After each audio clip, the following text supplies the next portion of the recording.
And I am excited for today's lesson. Y'all, can you even believe it is the 66th day of the year? It's wild. We're now officially under 300 days to the end of the year. So I'm excited to join you all here today and just really get our minds and hearts in alignment with the truth, and get our hearts and minds in alignment with, who we want to be and who God says that we are. So I know that my video quality is a little bit blurry this morning.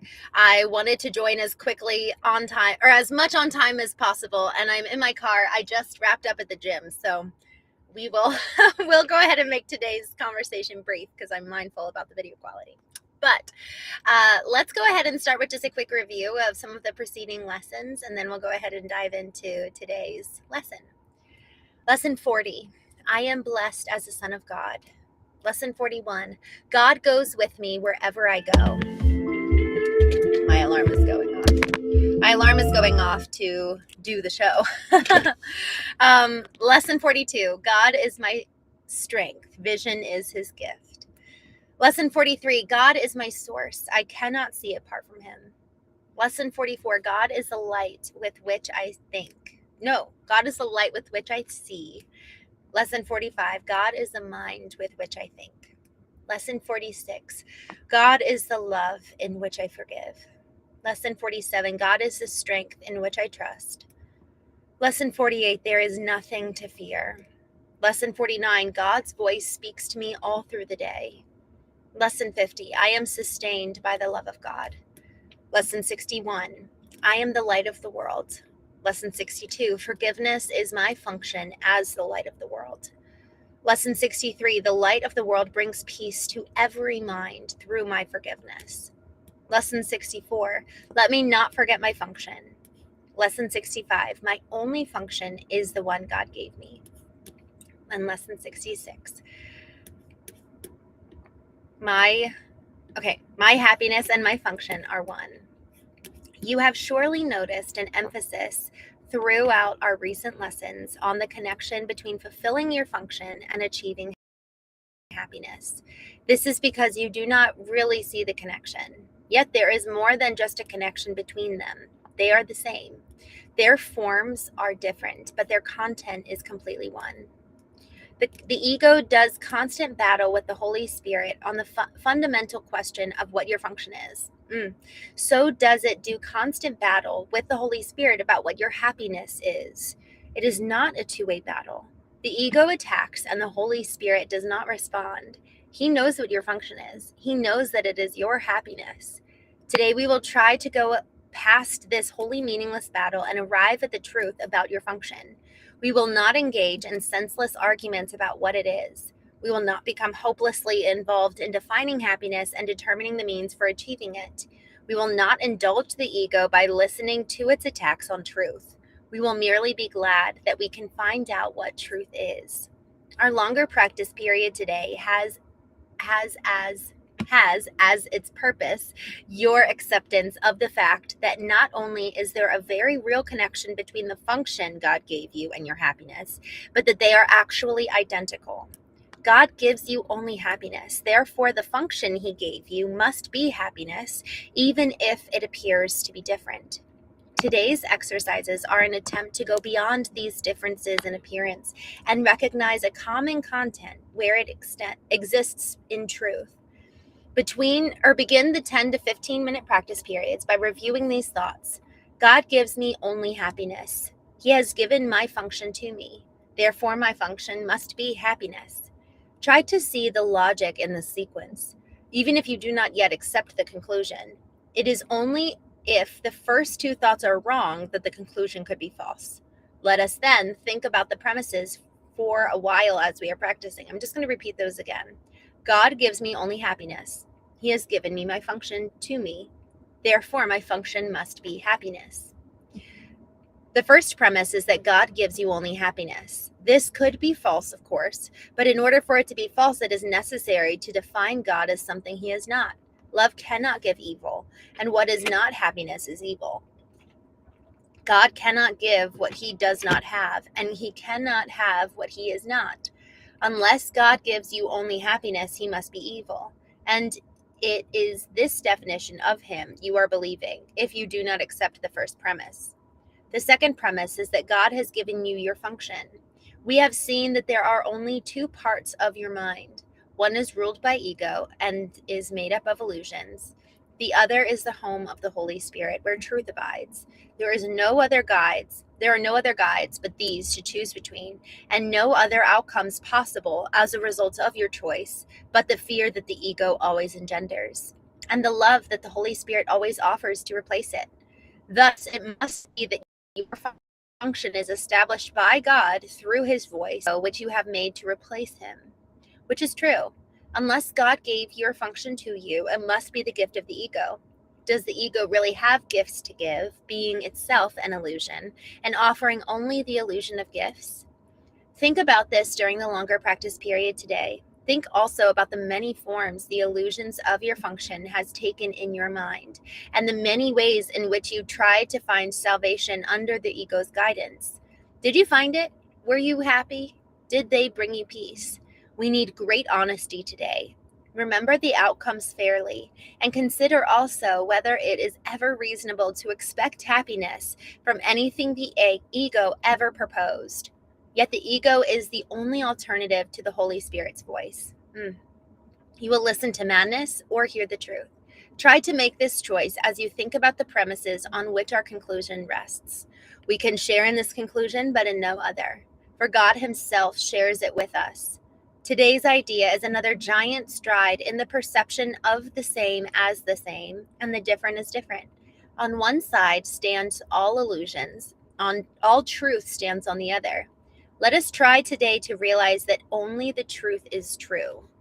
In the shorter practice periods, which would be most helpful today if undertaken twice an hour, the form of the application is suggested. My happiness and function are one, because God has given me both. It will not take more than a minute and probably less to repeat these words slowly and think about them a little while as you say them. Well, good morning. It's good to see you all. Y'all, this topic, this lesson for today, I think the thing that resonated with me the most is giving no weight, giving like almost no thought to when we hear ego. I think one of the biggest goals is that we actually can sense, oh, this is ego or this is God's voice. And then once we can sense the difference, just not even giving, it's like pouring gasoline on a fire. When we see a spark, which is like the voice of ego, if we entertain what ego has to say and actually start fighting against what ego has to say, we're actually effectively pouring gasoline on that spark, and it just gets bigger and bigger. I heard this saying probably 6-9 months ago, and it has made such an impact in my life. Where you place your attention is where you place your energy. Just do not give your attention to ego. If ego's there, if anything that is not true is coming up in our minds, the best way to squelch it and put out that little bit of fire is just to remove all attention from it and completely ignore it. And that's not suppressing emotions. I'm talking about that little, it's like when you've got like in the animated movies where you've got the little angels on either side of you, or like the little devil, little angel. It's like when you hear that little devil voice, just don't even, you know? And I think that the more I'm thinking about someone in particular that I just love so dearly and respect so dearly, she battles in her mind the majority of her life. In her mind, there's just this constant war. And I think that I told her, I was like, just say psh, anytime you have that a thought come up that you know isn't true. Just having a literal like, no big deal. And completely moving forward. Because if we camp out by entertaining those thoughts and trying to fight them and battle them, we are actually staying stuck in that moment with those thoughts. We're actually in engaging them. It's like, man, we're really letting them grow and become bigger and bigger. It's like we're inflating its argument by fighting against it. It's like if your kid comes up to you and is like, Mom, I really, really want to do this. And it's like, actually, no, we're heading out the door right now. Let's go. And we're just going to keep moving. But if I'm going to stay here, put all my things down and start arguing with you and trying to convince you about why it's a good idea for us to stay on schedule and go to the appointment or go to the park, wherever we're heading out the door, the child will just get more upset because I'm actually entertaining the question and entertaining their complaining rather than just saying, nope, we're going to head out the door. We're going and we're going to have a great time. And they're now following our energy and they're following the direction we're going rather than us stopping and letting the child lead the direction of our day and our emotions and the energy of. This is so interesting. I think, y'all, it's like, where's our energy going? And if we're going in a direction of the truth, our energy is going there. But if we stop and let our attention focus on something that is not true to try to prove that it's not true, well, now we've stopped our momentum, we've stopped our direction and the full steam ahead of going somewhere, and we've actually rerouted course because now we've stopped. Now all of our energy has now gone into fighting something that's just like effectively a stumbling block rather than just hopping over it and continuing to go. And so again, this is not about suppressing emotions. This is about taking something that is fundamentally false, knowing our identity so clearly, and having such a keen awareness of the truth so that we can just bypass, sidestep, hop over that obstacle that's coming in our way that is something that is entirely false and not at all who God says that we are. And sometimes it is a narrative, but sometimes it could very well be complaining or just something out of alignment with our values. So even by giving oxygen, just pouring a little bit of gas on that spark, it just gets bigger rather than simply saying, nope, not even going to entertain it, and then keep going. I'm going to jump over here in the chat. Favorite gamer, hello. Good to see you. Michael, Gispy, John, thank you for joining. James, oh, I'm so glad to see you. Denzel, good morning. K-Rain, Zach Carter, Milwaukee Pride, good morning. Metatron, thank you for joining. Zach says AI, nope, we're real. James says, what's your function junction? Steven says, what is emotional intelligence? What a good question. Honestly, emotional intelligence, the definition of it, it's kind of two parts. The first part of emotional intelligence is the ability to be aware of, understand, and convey one's own emotions. And second part, the ability to handle interpersonal relationships with empathy and with wisdom. So really, us being here on the Knowing Show, we're doing the work for our own selves. We're doing that first part of being aware, understanding, and conveying our emotions. And we do this in the morning show, and then also in the evening shows, we'll have guests come on.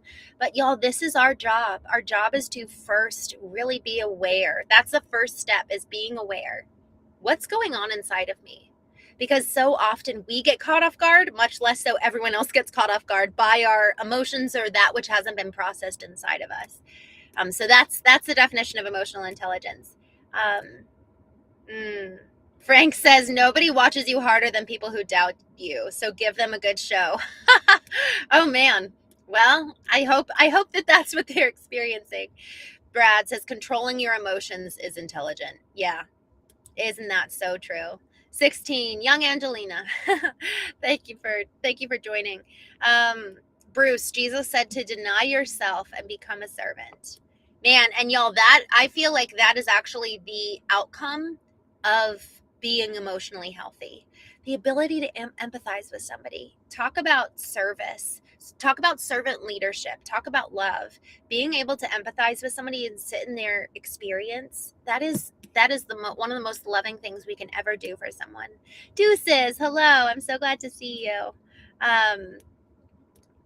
Ego leads to pride. Isn't that the truth, man? Riley Brooks, good morning, user. Ego equals devilish illusions, man. That's so good. I'm going to scroll down towards the end just to catch up with everybody. Frank, if it doesn't happen the way you wanted, it will happen in a better way you ever imagined. That's the beauty of God's plan all along. Oh, I love that.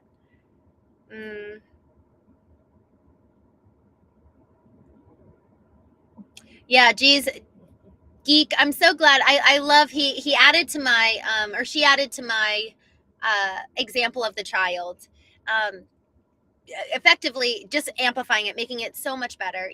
Give a child a minute to say, hey mom, I'm not feeling good today. engaging with the child. So I love that. And I agree with you. I was using a more black and white analogy that probably wasn't the best analogy. So thank you. I agree. I love that nuance there and treating them like a human. That's so good. Jaden, hello. Oh, good. He says now your stream is much better. Good. I'm glad that the internet started working better. Wolf, hello. Blind. Kevin. Man, you've got 8 children. Good for you. God bless. This is so good. Geek says, I 100% believe what you're saying. This is how I try to live my life when I get a negative thought. I'm like, get out of here right now, but I can't give that same advice to my daughter who suffers.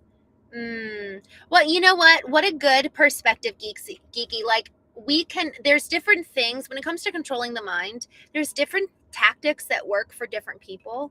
So I'm really grateful for that perspective. Hello, friends. Thanks for joining. Jaden. All right, I'm going to jump down to the bottom. Y'all, oh, my alarm's going off again.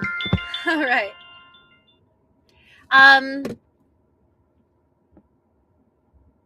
Dig Doug.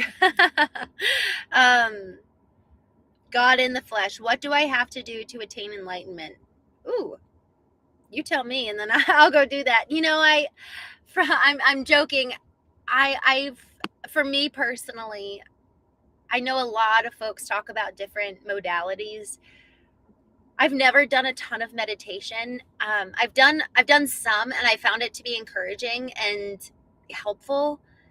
I think for me, the thing that I want to do is I want to carry that sense of connectedness with myself and that sense of alignment with God at all times, not just when I'm sitting there meditating. So for me, it's like, how do I live that way? How do I take this sense of awareness and to this point of intelligence, emotional intelligence, spiritual intelligence, intellect